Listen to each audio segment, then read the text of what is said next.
Hola, ¿qué tal? Muy buenas noches, bienvenidos a Noticias 22. Qué gusto, qué alegría terminar la semana bien acompañados, estar con ustedes en su casa, a lo mejor también ya planeando el fin de semana, el largo fin de semana, Huemansin, Rafa, por allá saludamos a Laura Regis en la interpretación de lengua de señas mexicana.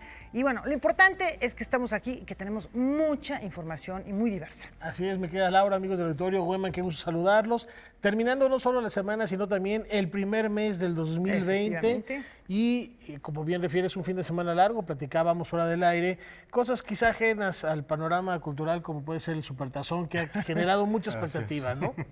Bueno, en este fin de semana ya estaremos platicando lunes cómo nos fue. Todavía tenemos altas expectativas. Vamos a comenzar el día de hoy aquí en Noticias 22 con un documental que tiene que ver con una creadora, una artista que aquí hemos dado cuenta de su trabajo. También en Noticias 22 se produjo un programa especial en torno a ella y ahora se presenta un documental que recoge gran parte de su obra. El Museo Mural Diego Rivera fue la sede del estreno del documental Tierra Fértil, retrato de Rina Lazo, un trabajo audiovisual independiente en el cual la artista plástica revela su pasión por la pintura. Es un honor, es un gran gusto que se pueda dar esta difusión. La maestra estaba muy al pendiente de la realización de este documental y sabemos que le habría encantado que este recinto fuera donde se presentara porque era un lugar muy especial para ella. La presentación de la película en este recinto cobra relevancia porque la pintora guatemalteca trabajó de cerca con Diego Rivera en la creación del mural Sueño de una tarde dominical en la Alameda Central. Pues ella estaba muy contenta porque platicó muchísimo de todo lo que fue su experiencia pintando justamente como ayudante de Diego Rivera pintando este mural. Entonces, muy contentos. Nos cuenta que muchas personas vinieron a pintar, nos cuenta justo esa anécdota de que una señora llegó y le dijo, Diego, esta es tu hija. Y el maestro nunca supo si era su hija o no, pero la retrató tanto a la señora como a la niña. Entonces está lleno de personajes que tienen historia tanto para el país como para Diego como para Rina. Más allá de las carencias técnicas, este trabajo se convierte en un testimonio histórico sobre la vida y obra de Rina Lazo. Es un trabajo de investigación importante, ¿no? Si bien la maestra, en el caso de la maestra Rina, ella nos facilitó bastante material en algunas de su archivo personal, de la Biblia con el maestro García Bustos, su esposo. También es estarle buscando, ¿no? Archivos, por ejemplo, cuando la maestra estuvo presa en el 68, estar buscando esos archivos que también desaparecieron porque pues, todo lo que huele a 68 ha sido muy difícil de encontrar. Hasta ahora, Tierra Fértil, retrato de Rina Lazo, no tiene fechas confirmadas, pero los directores están en pláticas para presentarlo en el Salón de la Plástica Mexicana y en la Escuela Superior de Ingeniería Mecánica y Eléctrica, Unidad Zacatenco. Con información y texto de Julio López, Noticias 22. Seguimos hablando de temas cinematográficos y esto tiene que ver con una producción multinacional. México, Paraguay y Argentina se unen precisamente para hablar de esto que tiene un título muy místico. Producción, el Supremo Manuscrito. Un manuscrito de Augusto Roa Bastos está a punto de ser subastado. Súbitamente, desaparece y eso desata una cadena de intrigas, asesinatos y traiciones. Esa es la trama del Supremo Manuscrito, coproducción cinematográfica entre México, Paraguay y Argentina. Es una ficción, realmente no está basado en ningún hecho real, sin embargo toma de la historia de Stroessner, el dictador paraguayo, algunas escenas y algunas recapitulaciones ficticias de lo que pudo haber sido en ese tiempo donde se pierde este manuscrito, ¿no? Un manuscrito muy importante que revelaba cosas justamente políticas y que es la base central del thriller de esta historia. Esta película fue apoyada por Ibermedia. Ibermedia es un programa muy importante español que apoya este tipo de producciones y de enlazos latinoamericanos a través del cine. Vamos a impulsar, ¿verdad?, por medio de una solicitud al Instituto de Cine de México, poder abrir una parte de coproducción también con Paraguay. Ya tenemos con Argentina, me parece que hay con Brasil, pero habría que expandirla. Es muy importante porque enriquece mucho la cultura de nosotros. Esta coproducción ha vinculado a equipo técnico de la industria cinematográfica con su contraparte en Paraguay, país que recientemente ha mostrado un incremento en la producción de películas. Por ello, Ricardo Dalmachi, quien interpreta al subastador, destaca la importancia de impulsar coproducciones. Yo creo que ganas de hacerlo y simplemente el compromiso de hacerlo como lo hizo Israel Moreno con ellos. Yo me acuerdo que tomé literatura asiática, afroamericana y latina. Y es muy interesante la parte latina, sobre todo mexicana, porque se maneja mucho la magia. Todo este rollo de una dimensión alterna, ¿sí me explico? El chamanismo y todo eso, ellos lo manejan muchísimo, le tienen muchísima fe a eso. Para el productor Israel Moreno, esta empresa cinematográfica también ha redundado en una reflexión en torno a la generación de públicos para el séptimo arte en América Latina.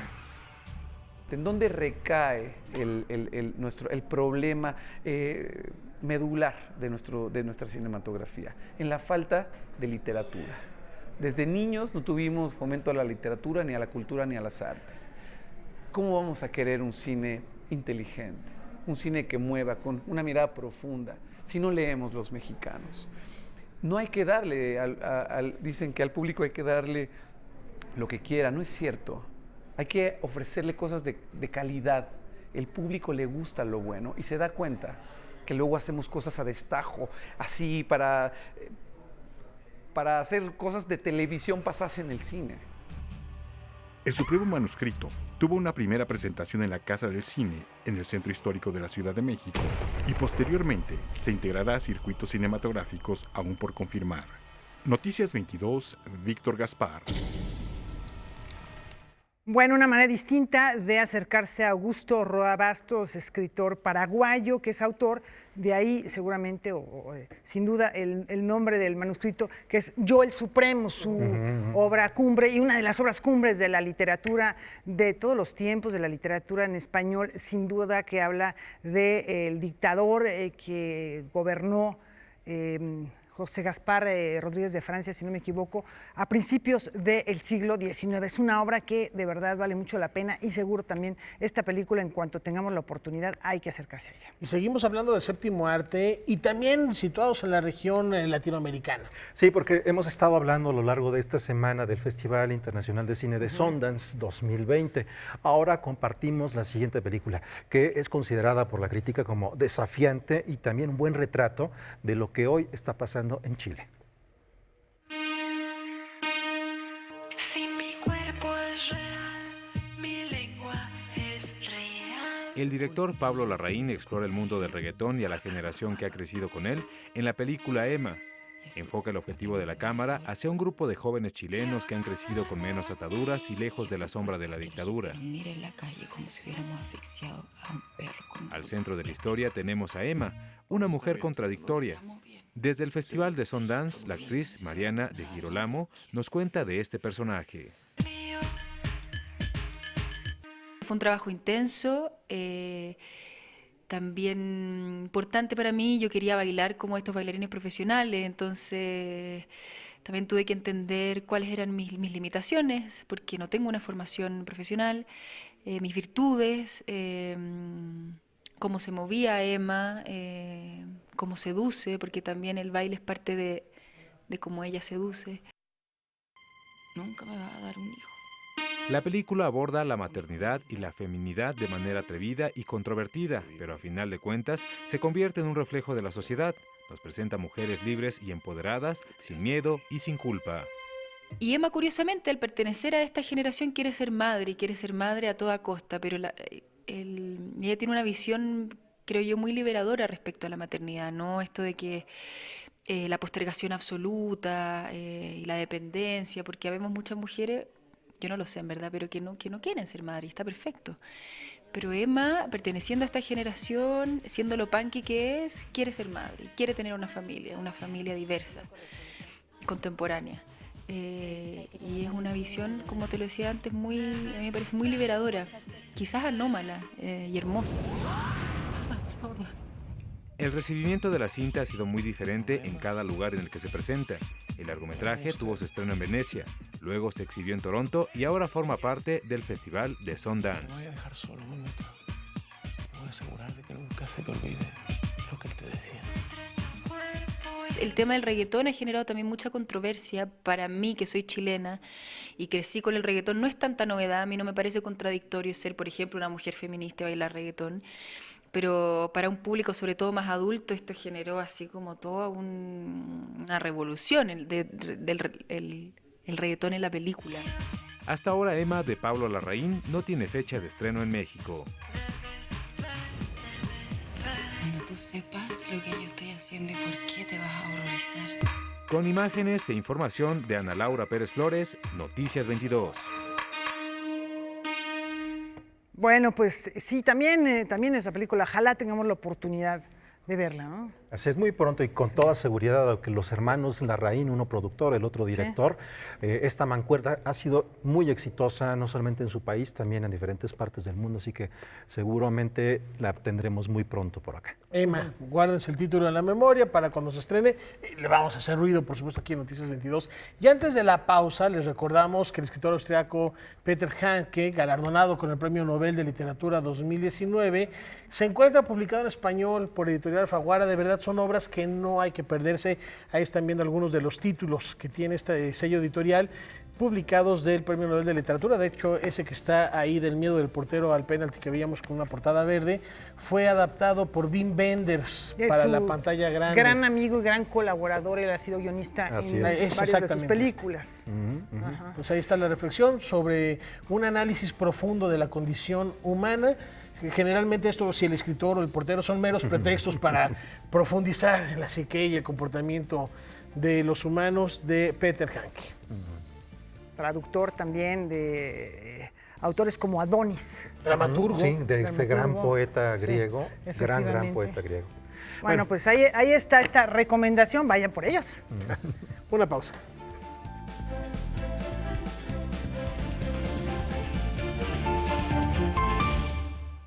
Bueno, hay una información que seguramente por ahí ya la han estado escuchando y vamos a invitarlos a conocer más, de hecho.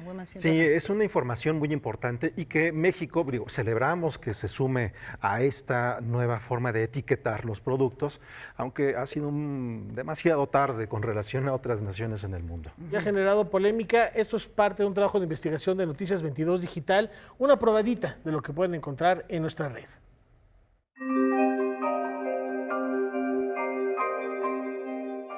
El pasado 24 de enero, los Comités Consultivos Nacional de Normalización de la Secretaría de Economía y el de Regulación y Fomento Sanitario de la COFEPRIS aprobaron la modificación a la norma oficial mexicana NOM 051 sobre el etiquetado de alimentos y bebidas no alcohólicas preenvasadas.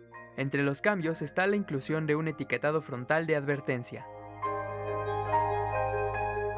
El etiquetado es la única herramienta que tenemos como consumidores para conocer lo que contienen los productos que consumimos. Entonces, de ahí la importancia de que el etiquetado sea realmente claro, rápido de entender, ¿no? Y muy fácil, ¿no? De primera instancia. Este modelo, que son octágonos, el primer país en implementarlo fue Chile, pero lo único que estábamos tratando de advertir era si un producto tiene un exceso de algunos elementos que ya existe evidencia científica que pueden incrementar el riesgo de enfermedades. Y cuando hablamos de etiquetados claros, estamos hablando, en consecuencia, de dos derechos básicos: derecho a la salud y derecho a la información. Cuando hablamos de un enfoque de derechos tenemos que hablar de muchos más elementos que únicamente, por ejemplo, hablar de servicios médicos, atención para enfermedades no transmisibles, medicamentos para la obesidad o para la diabetes. Tenemos que hablar de salud contemplando todos estos otros factores que vemos en el entorno, porque México ya vive una emergencia epidemiológica por obesidad y por diabetes tipo 2. Otra cosa muy importante es que en la norma, o sea, en este proyecto de norma, también se propone que cuando un producto tenga un sello o más, no pueda tener ningún aval de alguna asociación médica. Ya ves que había como productos que decían avalado por el Instituto Nacional de Pediatría, la Federación Mexicana de Diabetes, ¿no? Entonces sería como muy loco que un producto que tuviera un sello de alto en azúcar estuviera avalado por el Instituto de Pediatría, ¿no? O que también se propone en esta norma que si un producto tiene un sello más, no pueda tener declaraciones nutrimentales. Ante la aprobación de la norma oficial mexicana NOM 051, el CCCE emitió un comunicado que critica que la iniciativa no resuelve el problema de salud y que resulta en menor información a los consumidores. Hemos escuchado muchos ataques a este etiquetado argumentando que no va a resolver el problema de obesidad y sobrepeso que tiene México, y creo que es bien importante dejar claro que eso es algo que nosotros desde un inicio dijimos que este etiquetado es parte de una estrategia integral. Nunca hemos tratado de prometer que el etiquetado, o nunca hemos dicho que el etiquetado per se va a ser la solución a toda la epidemia. Bueno, como pueden ver, este reportaje es una pequeña parte, lo anunciaba Rafael, hay una versión mucho más amplia en Noticias 22 Digital, el portal que los invitamos a que lo consulten, en donde tenemos diferentes tipos de información. Y esto verdaderamente es muy importante porque pues antes no es que no conociéramos cuáles son las circunstancias reales de los alimentos, sino que muchas de ellas están disfrazadas. Mientras transcurría la nota lo conversamos un poco nosotros aquí en Noticias 22. Existe también, consulte la página de Profeco, que bueno, nada más por guiñarle el ojo si está interesado, muchos aceites de oliva están adulterados, muchas salsas que conocemos como catsup tienen realmente el mínimo de jitomate, no la mayor los parte jugos, de almidones. Jugos y los de manzana, jugos, de naranja, en fin. O sea, usted lo ve y es una bebida con sabor a o con un porcentaje mínimo. Entonces sí es muy importante, por ejemplo, la organización Al Consumidor también da mucha información al respecto y como consumidores debemos preguntar, pedir y exigir que nos den la información de los alimentos que consumimos. Que nos den lo que nos están vendiendo, lo que prometen estar vendiendo. Sí, que nos den lo que nos prometen y también lo que hemos comentado en muchas otras ocasiones, consumo responsable. ¿Cuál es el impacto de nuestro consumo cada vez que vamos al supermercado? Bueno, y dando la vuelta a la hoja, 180 expertos de toda la República se reunieron aquí en la Ciudad de México para reflexionar sobre el cuidado de la biodiversidad, un tema que también nos compete a todos. Actualmente, 1 millón de especies está amenazado de extinción y la respuesta global para mitigar esta cifra es insuficiente. Así lo asegura la Plataforma Intergubernamental de Ciencia y Política sobre Biodiversidad y Servicios de Ecosistemas, misma que afirma que se están erosionando los cimientos de las economías, la seguridad alimentaria, la salud y la calidad de vida en todo el mundo. Con el objetivo de reflexionar sobre la importancia de conservar y proteger a la naturaleza nacional y mundial, se realizó en la Ciudad de México el primer taller del Marco Global de Biodiversidad Post-2020. Este primer taller está juntando expertos, cerca de 180 expertos que vienen desde gobierno federal, gobiernos estatales, de la sociedad civil, del sector privado, comunidades locales y pueblos indígenas, para revisar la primera versión que se llama el borrador cero de lo que va a ser el plan estratégico sobre biodiversidad para la próxima década. Lo que me preocupa es que la velocidad de deterioro y de pérdida y de daño a la gente es bastante más alta que la velocidad de acciones que estamos viendo. Qué bueno que tenemos estas cuestiones de la Agenda 2000, Agenda 2010, Agenda 2020, Agenda 2030. Espero que se den cuenta que estoy siendo sarcástico, porque con una sola agenda debería haber sido suficiente para tener ya las cosas claras y empezar a funcionar. Estar posponiendo las agendas es un signo clarísimo de que no estamos logrando lo que deberíamos estar logrando. Como parte del taller se plantearon 20 metas para mitigar las principales causas de pérdida de biodiversidad en el país, propuestas que se presentarán en la Conferencia de las Naciones Unidas sobre el Cambio Climático este año en China.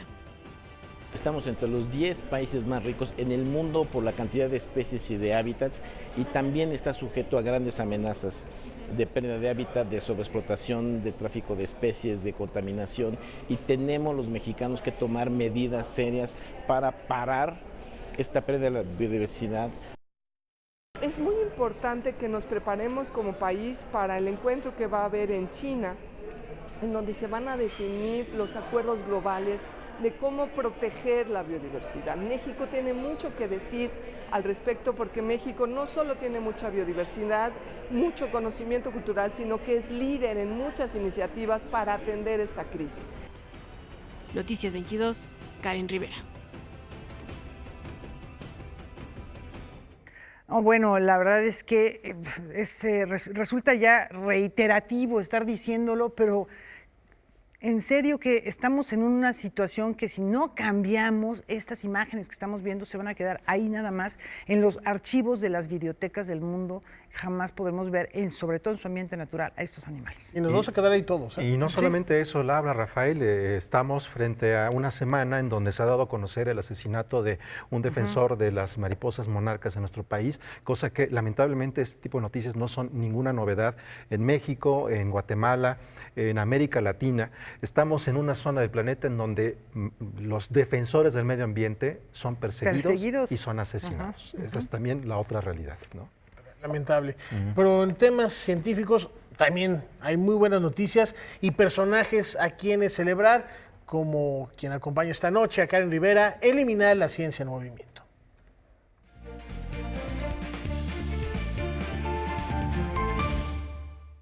Qué gusto saludarlos en Liminal, la ciencia en movimiento, y para platicar de un instrumento que es capaz de imprimir tejido óseo para reconstruir el hueso humano. Me acompaña Misael Ortiz del posgrado de Diseño Industrial de la UNAM. Misael, muchísimas gracias por ese tiempo. Gracias. Para Canal 22. Y bueno, pues háblanos de este proyecto, una impresora 3D que permite obtener tejido óseo. ¿Qué es? No es la primera impresora como esta en su tipo en el mundo, pero ¿qué es lo que la hace diferente? Más que nada, sí existen ya todo lo que es impresión 3D, se está metiendo mucho en el área médica, pero lo que hace diferente esta impresora es que lo que queremos hacer es que bajen los precios de los bioplotters, que se llaman, son los que imprimen tejido. Entonces, esos son tejido vivo, en este caso se imprimen andamios de regeneración ósea que permiten que las células lo reconstruyan con células del paciente que se está atendiendo. Algo interesante es entender qué son los andamios, ¿no? ¿Cómo es que se puede imprimir un andamio con esta porosidad que requiere el hueso humano, que es muy complicado, y dónde irán las células que van a reconstruir esa parte que requiere o esa parte dañada en el cuerpo? Bueno, eso es como lo más importante para que se pueda regenerar el hueso. El andamio es una estructura temporal que se puede injertar o se puede poner mientras en muestras que se llaman in vitro, se hacen en laboratorio, y estos andamios lo que hacen es que tienen una forma personalizada que nosotros le damos. Se obtiene por medio de una tomografía digital. La tomografía nos da la forma que necesita exactamente ese andamio y ya de ahí nosotros hacemos la reconstrucción porosa. Eso es como algo muy difícil que todavía es en proceso de investigación, que tiene que ser muy precisa esa geometría. Si la geometría no está bien diseñada, las células no se van a pegar, entonces no se va a regenerar el hueso. Diseño industrial, sí, que no tiene mucho que ver con la medicina. Sin embargo, has ya trabajado en esta área de diseñar prototipos como prótesis. Háblanos un poco sobre cuál podría ser quizás el riesgo o cómo asegurar que no habrá ningún daño con el uso de una impresión de este tipo. Más que nada, lo que previene eso es el material. El material, ya existen materiales como certificados que se pueden meter dentro del cuerpo humano. Y otra cosa es que este es un biopolímero. El biopolímero se obtiene por medio del maíz, como para sacarlo a gran producción, pero nosotros mismos lo producimos, es ácido láctico. Entonces, el ácido láctico nosotros lo producimos, nos duelen los músculos, que es cuando hacemos ejercicio, pero aquí se hacen cadenas. Las cadenas forman el biopolímero y lo convierten en filamento para que se utilice en la impresora. Entonces, con esto, el cuerpo no genera cierto rechazo a estos andamios, incluso porque tienen células troncales, y las células troncales se obtienen del paciente. Algo importante también es lo que dura, lo que tarda en imprimirse un tejido como esto y lo que puede tardar este tejido ya implantado en el cuerpo en comenzar a regenerar la parte del hueso humano. Sí, por ejemplo, depende también del tamaño del hueso, pero por ejemplo en modelos experimentales, desde el tercer día ya se empieza a ver si hay proliferación celular o no. Pero ya en un lapso como de 6 meses ya seguro ya está deshecho el andamio y ya tiene el tejido reconstruido. Es la otra ventaja del mismo material, que se degrada casi al mismo tiempo que se va construyendo el hueso. Una impresora 3D como esta tiene un costo alto. Hablabas de costos, por ejemplo, de 200,000 pesos. Y una de las ventajas de este prototipo sería bajar el precio de este instrumento. Háblanos un poco por qué. ¿Por qué podría ser más barato y sí bastante funcional, sobre todo en algunos hospitales? Más que nada se liberó la patente de todo lo que es impresión 3D y empezaron a surgir todas las impresoras caseras, incluso hay hasta tutoriales en internet para hacer impresoras normales, caseras. Entonces eso ha bajado un poco los precios, pero lamentablemente todo lo que es para medicina es muy, muy caro. Así sea casi lo mismo, pero es muy caro. Entonces lo que se hizo fue una adaptación de estos modelos caseros a mantener, por ejemplo, ambientes estériles en el proceso de impresión para que tú obtengas un andamio completamente estéril. Después de eso todavía se tiene que pasar por otro tipo de protocolos, pero se trata de que sea lo más puro posible el ambiente. ¿Cuánto costaría aproximadamente una impresora como esta? Todavía no tenemos como un precio, o sea, como para vender, porque todavía está en proceso de investigación, pero pues no sé, alrededor de 40,000 pesos más o menos. La visión prospectiva de este proyecto, ¿cuál es? Que se extienda este tipo de tecnologías a todos los laboratorios. Ya en un futuro muy ideal sería que pues ya no necesitemos que estar esperando que alguien pueda donar un órgano, sino que lo podamos reconstruir y que se pueda injertar dentro de un paciente. Misael, muchísimas gracias. Sabemos que también fuiste a Dubái, que representaste a la UNAM en este encuentro estudiantil donde se presentaron diversos proyectos. Tú fuiste el único seleccionado de la universidad. Muchísimas felicidades por el trabajo y bueno, gracias. Pues le daremos seguimiento a ver hasta dónde llega este prototipo de andamios para reconstruir el hueso humano. Muchísimas gracias. Laura, Rafael, Huemancín, ¿qué les parece? No, fascinante, muchas felicidades, Misael, de verdad, por este trabajo y este compromiso, además, con la medicina, con la ciencia y con el futuro de lo que puede ser entender la manera de tener una mejor vida. Efectivamente, y espero que pronto ya podamos tener la posibilidad de utilizar esta tecnología para sustituir esas partes de los huesos que de otra manera pues pueden hacer que una persona pierda movilidad y transformar su vida de esta manera, dándole de regreso la posibilidad quizá de caminar, de moverse, en fin. Creo Muchas que gracias, es una Karen, sorprendente tema, de verdad.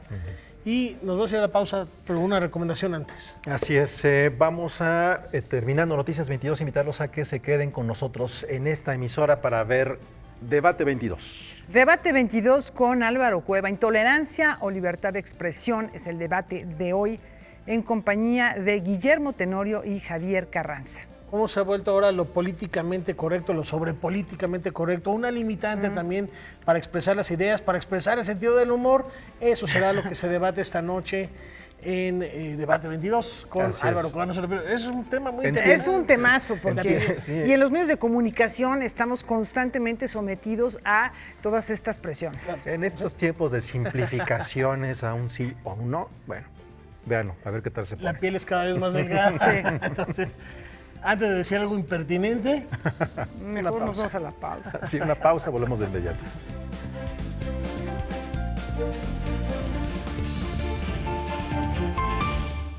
Vámonos a Madrid, allá Francina Islas nos tiene información acerca de la primera década, los 10 años que celebran encuentros profesionales de cultura pública. Y bueno, José Gordon estuvo por allá. Pública cumplió 10 años de reunir a los profesionales de la cultura, fomentando el intercambio de proyectos y experiencias y buscando oportunidades de colaboración. La celebración la hemos querido hacer al revés, no mirando a los 10 años pasados, sino mirando a los próximos 10 años. Y en los próximos 10 años la reflexión que hemos hecho es si la cultura tiene un valor es lo que aporta a la sociedad. Por lo tanto, ¿qué va a pasar? ¿Qué desafíos tiene nuestra sociedad en los próximos 10 años? Y cómo desde la cultura podemos contribuir a esos retos. Por eso hemos organizado el programa no alrededor de los temas tradicionales de la cultura, sino de los temas de la sociedad. Hemos querido hablar de cultura en el contexto de la sostenibilidad del medio ambiente, de la igualdad, de la cooperación al desarrollo, de la vida en las ciudades, del envejecimiento de la población, etcétera, etcétera, de temas de interés social. Feliz Cultura es el lema de esta 10ª edición, que reunió a más de 1000 profesionales de todo el mundo. Uno de ellos ha sido José Gordon, quien participó en la mesa sobre el futuro de la educación. Ya no entiendo lo que está pasando, o ya no pasa lo que estábamos entendiendo. Las neurociencias han descubierto lo que se llaman las neuronas de concepto, que permiten precisamente estudiar cómo a través de los mecanismos de asociación en la memoria, que se pueden aprovechar en términos de asociación de relatos entre ciencia y arte, se puede facilitar el proceso de abrirnos a ideas que rebasan todo lo que nosotros habíamos entendido. Esta es una clave importantísima para la educación en el siglo XXI, para nuestros aprendizajes. Para Canal 22, desde Madrid, España, Francina Islas, corresponsal. Bueno, pues qué gusto ver a nuestro buen amigo Pepe Gordon también integrándose esa dinámica cultural que vive España. Vamos a continuar. En el Centro Cultural del Bosque se presenta El Pagliaccio, el gracioso de la calle del reloj. Conozcamos la historia de Don Chole.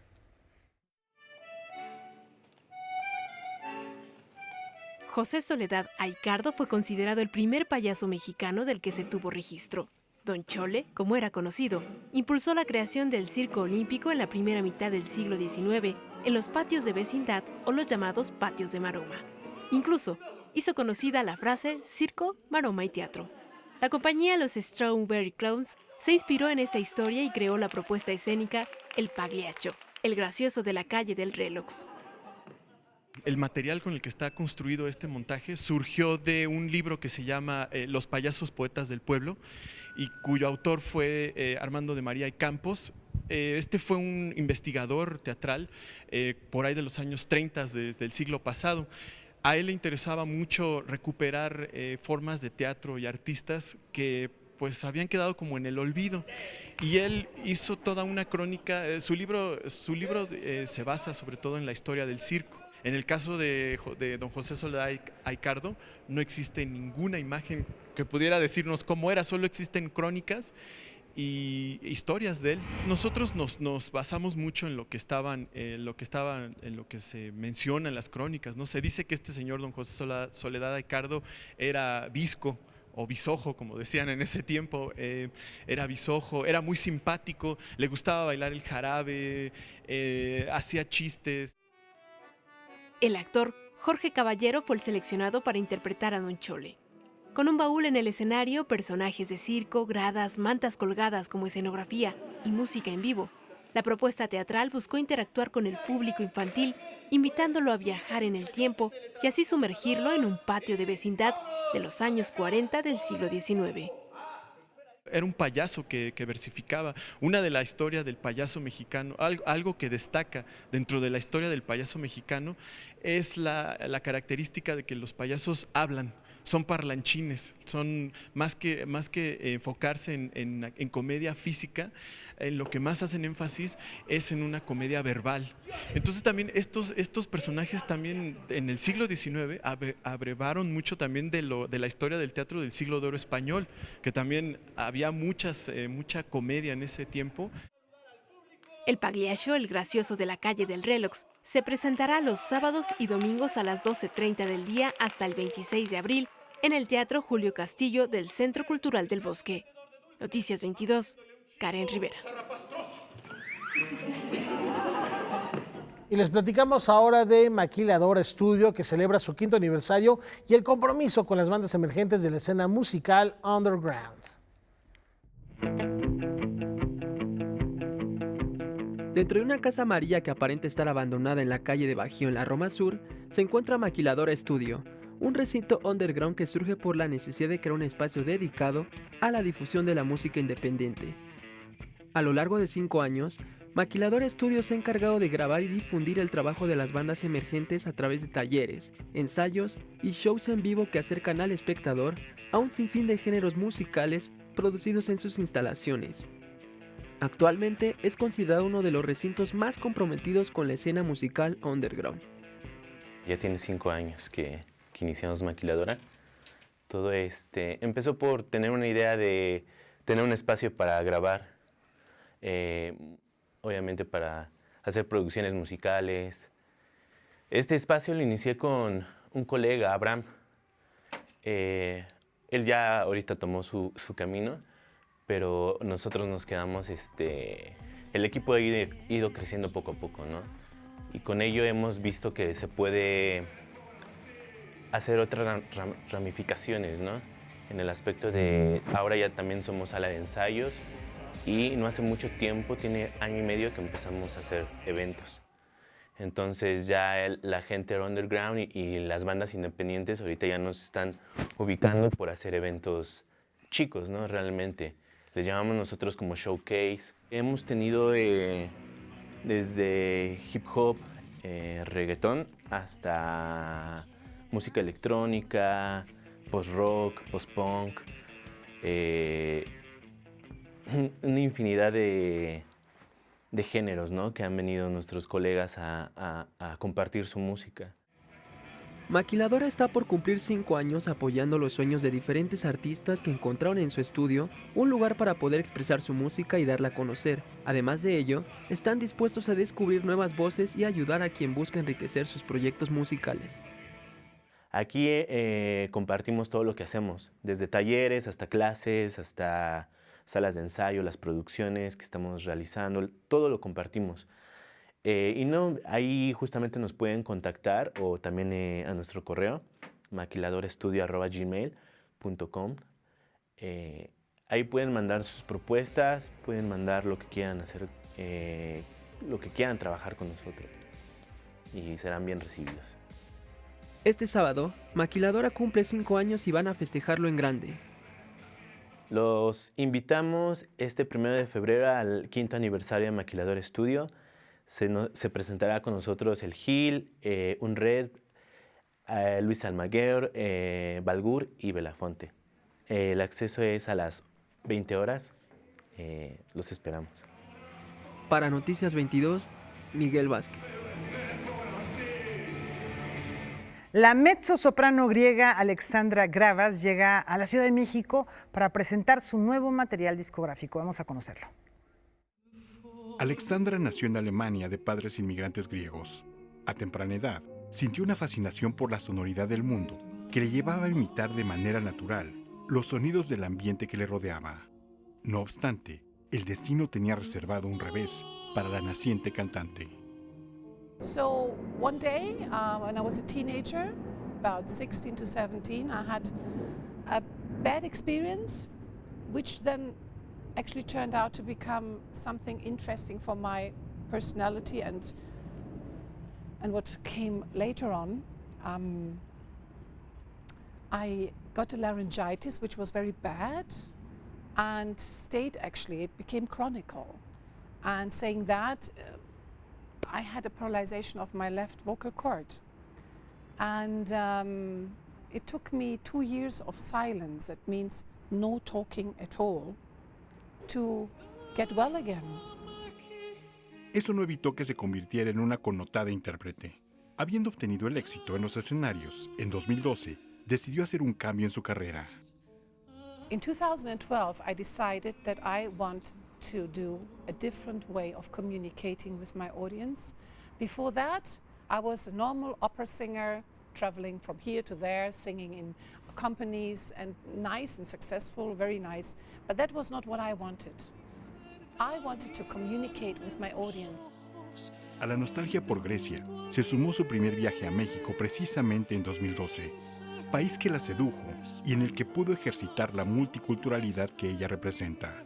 La de ser una cantante nacida en Alemania, de origen griego, pero en cuyas venas también corre la pasión mexicana.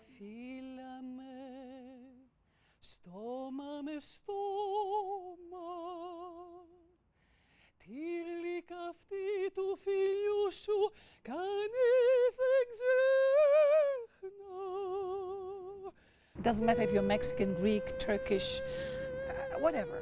That happens to all of us. That nostalgia made me love the Greek music very, very much. I love the Greek language, although I've never been to Greek school. So coming to the other question about the Mexican songs and the Mexican culture, I tell you, I've got this tick. I have a tick that wherever I go and give my recitals, and I have been fortunate to travel a lot with my recitals, I want to know a bit more about the country I'm going to. I'm not just going there, perform the standard repertoire I have and I go. Y fue así que llegó a una síntesis musical entre la tradición griega y la mexicana. So what can that be? So I did my research and I found out that Bésame Mucho, this incredible song, was sung as well in the 50s in Greek, in the Greek language. So I said, yeah, Historia de un Amor, the same thing. So I said, yeah, that's what I'll do. So I took the two songs, put the Greek and the Spanish, or let's say Mexican lyrics into it, and created something new. It sounds very simple, but nobody had done it before, you know. And, you know, it is very, very touching if a Greek can make the Mexicans sing in Mexico City, Bésame Mucho. Así la cantante viajera hace justicia a estos encuentros a través del disco Songbook 2, que ahora promociona en nuestro país. When people come to my concerts, I don't just stand there and sing. I walk inside the room. I talk to them. I explain to them what they're going to hear. I want to make sure that people do understand what I'm doing. This is my need. Noticias 22, Víctor Gaspar. Bueno, aquí está esta propuesta de unión de culturas y tenemos más en unos instantes. Y recomendaciones, tú tienes una, yo tengo otra. Sí, pero déjenme interrumpirles tantito porque ya que estamos con la música y con esta mezzosoprano, quiero hacer un adelanto. La semana entrante, Laura Barrera va a estar con Elina Garancha. Nada más y nada menos. Viene a dar una clase magistral. Imagínense, esa gran cantante, así que bueno, yo lo adelanto porque no es poca cosa Elina Garancha y qué bueno que te va a tocar estar por ahí. Pues la verdad sí, va a estar interesante. Sobre todo a mí me llama mucho la atención presenciar una clase, un encuentro con jóvenes intérpretes mexicanos. Vamos a ver cómo se pone. En el Centro Cultural Mexiquense Bicentenario va a tener lugar esta clase magistral y ya escucharemos cómo regresa cantando Laura Barrera. No, eso no lo dudes, yo voy realmente ahí como alumna, no como reportera. Sí, no, por eso lo sabemos. Sí, ¿Vas a cantar Bésame Mucho? Por ejemplo. Ahí está la recomendación y próximamente tu disco. Hay otras actividades musicales este fin de semana, una de ellas es el domingo 2 de febrero en la Arena Ciudad de México. La Orquesta Filarmónica va a interpretar la novena de Beethoven como parte del ciclo por la celebración del aniversario del natalicio de este excepcional compositor de Bonn, Alemania. Así es. Y aquí está el pianista Alberto Cruz Prieto, interpreta a Federico Chopin con sus 10 nocturnos. Sus nocturnos, que de hecho él hizo una grabación ya hace unos años de estos nocturnos que está también muy bella, así que les recomendamos vayan a escucharlo en vivo. Esto es el 1 y 2 de febrero en... en la Sala Manuel M. Ponce. Así que, bueno. Palacio de Bellas Artes. Ahí está ya la invitación este fin de semana. Y seguimos mirando músicas después de la pausa.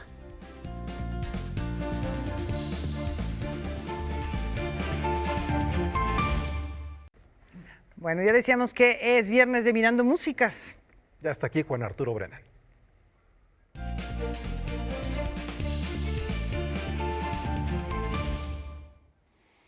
Buenas noches a todos ustedes, buenas noches colegas. Me perdonarán que yo los reciba de pie aquí, pero resulta que en mi ausencia ya en Álamos, Sonora, en el Festival Alfonso Ortiz Tirado, Rafael y Guamantzin vendieron el mobiliario que había aquí atrás y no sabemos dónde quedó. Y en efecto, estuve allá en el Festival Alfonso Ortiz Tirado en Álamos y el último día, porque se me complicó un poco la logística de trabajo, apenas el último día pude ir al lugar que a mí más me gusta de todos los lugares donde se hacen cosas en el FAOT, que es el mercado de artesanías. Ya lo hemos comentado aquí en algunos otros años. Es ahí el sitio donde se presentan básicamente música y danza de los pueblos indígenas de la región y algunos más alejados.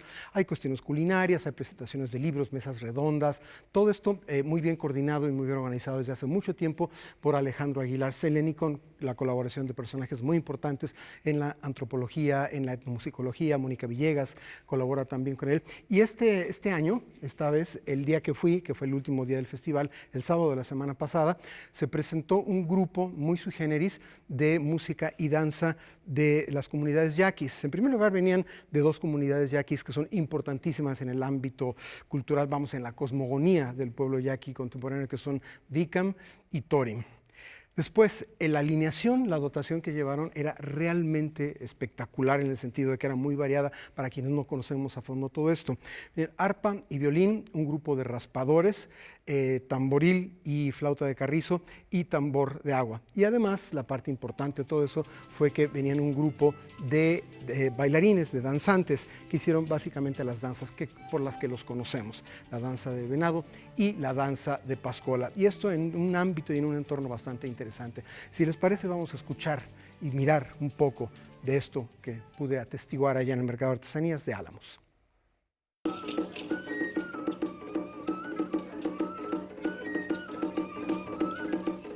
Bien, esto es una parte del, no lo voy a llamar espectáculo, no me atrevería, es una parte del ritual que ellos hacen en su comunidad de manera cotidiana, como tal, como ritual, y que excepcionalmente en este contexto del Festival Alfonso Ortiz Tirado lo hacen ante un público que se congrega ahí en el Mercado de Artesanías. Y lo menciono, colegas, amigos, para ustedes también, porque sí hay un ambiente muy extraño. Es muy evidente que estos danzantes y estos músicos no están acostumbrados a presentarse ante un público, porque cuando lo hacen en sus comunidades no es como espectáculo, sino que, insisto, como parte de su vida ritual tradicional. Entonces, en este contexto a veces es posible ver algunas cosas muy sorprendentes y muy insólitas. Una de las que vi, y no pude grabar porque estaba yo buscando un acomodo para grabar la música, es que en algún momento uno de los danzantes de Pascola terminó con el trozo de danza que le tocaba y paró para que entrara el venado, y de pronto sonó el aplauso y el danzante Pascola se congeló un momento.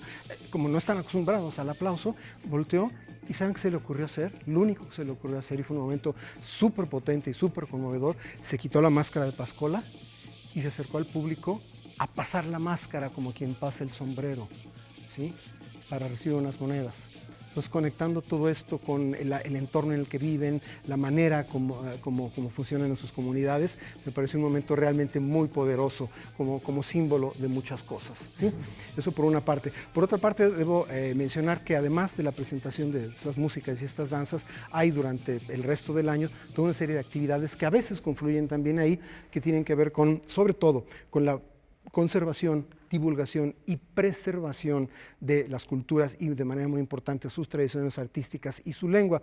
Y en ese sentido, Alejandro Aguilar Seleni, que insisto es el personaje fundamental en todo esto, hace trabajo editorial muy importante. Mis colegas y amigos tienen aquí en esta mesa algunos de los libros que recientemente ha hecho publicar, ha editado, ha sido colaborador importantísimo, de hecho promotor de ellos.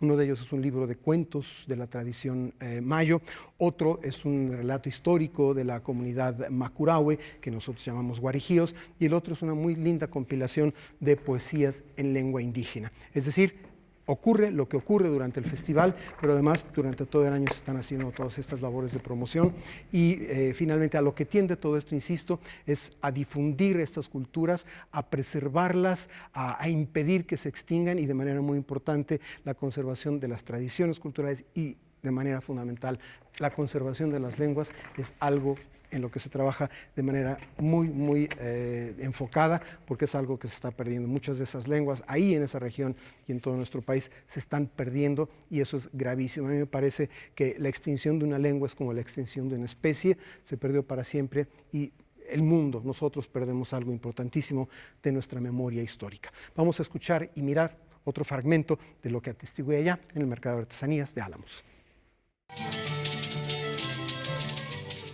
Ahora bien, una de las cosas que a mí me llaman la atención cada vez que me acerco a estas manifestaciones es que sí, nosotros, me refiero al hombre blanco como género, solemos ser un poco soberbios y condescendientes con eso, porque de pronto llegamos ahí y decimos, no, yo ya estuve aquí varias veces, ya sé muchas cosas de esto. Y de pronto en lo que se habla y se dice ahí, se da uno cuenta, yo me di cuenta de que uno no sabe todo. Teníamos un poco la conciencia de que sí, ya lo sabemos. El yori es el de afuera, el blanco, y el yoreme es el indígena. Pero me contó el propio Alejandro Aguilar Seleni que hay un concepto y una cuestión lingüística muy importante en esto. El yori, que somos nosotros, quiere decir el que no respeta. Y yoreme, que son los indígenas, quiere decir el que respeta. Y lo menciono porque esa tarde, ahí en el Mercado de Artesanías, fui testigo de una escena absolutamente de otro planeta. En un escenario que estaba a 300 metros de ahí, de lo que están ustedes viendo, se iba a presentar esa noche Alejandro Fernández. Por supuesto, a eso sí llegaron decenas de miles de sonorenses y de toda la región. Y estaba tan cerca que tenían que pasar por ahí. Y en un momento dado, casi al principio del evento, no espectáculo del evento, un trío de señoras, supongo que de la alta sociedad de Navojoa, emperifolladas, perfumadas, maquilladas, lente oscuro, sombrerito, etcétera, pasaron por ahí, se colocaron sin absolutamente ningún respeto detrás de los músicos de arpa y violín y se hicieron fotografiar mientras se hacían desfiguros. Y ahí entendí lo que me había dicho Alejandro. El yori es el que no respeta. Se hicieron sus desfiguros, se fotografiaron y se pelaron a oír a Alejandro Fernández. Entonces, en efecto, que eso quiera decir la palabra yori y eso quiere decir la palabra yoreme es mucho más que una simple cuestión lingüística, hay todo un concepto muy importante detrás. En fin, esto es lo que quería reportar, de lo que me quedó en el tintero, por decirlo así, de mi visita en general al Festival Alfonso Ortiz Tirado del 2020 y en particular al Mercado de Artesanías, donde, ya lo saben ustedes, también se come bien. Le entré un poco a la tortilla de garbanzo y a las de harina de este tamaño, rellenas de toda clase de cosas, realmente muy Creo buenas. que hay un testimonio visual de A ver, esto. vamos a Ahí ver. está. Ahí está. Pero ya bajando la tortilla que se comió en la bicicleta. No, muy cosa bien. interesante, tuve que llegar en bicicleta porque había tanta gente en el pueblo con motivo de lo de Alejandro Fernández que cerraron la circulación y el transporte que había conseguido no podía pasar. Alquilé una bicicleta y a darle rudísimo No, pues hasta llegar allá. ya veo que estás bien con la rodilla. Absolutamente, la rodilla no tiene mayor Oye, cosa. ¿no nos trajiste unas tortitas de harina, Se algunas gastaron. coyotitas? Se gastaron, Algo, como ¿no? dicen por ahí. Gracias por habernos escuchado esta noche en Noticias 22. Si les parece, colegas, amigos, vamos a despedirnos con un trozo de lo mismo. Es una de las imágenes que más me quedaron grabadas porque hay una síntesis de conceptos de bailar cómo y con qué ahí mismo en el Mercado de Artesanías. Gracias a todos. Gracias, Mancio, Juan. Laura, Buenas noches. Rafa. Gracias a por ustedes. esto.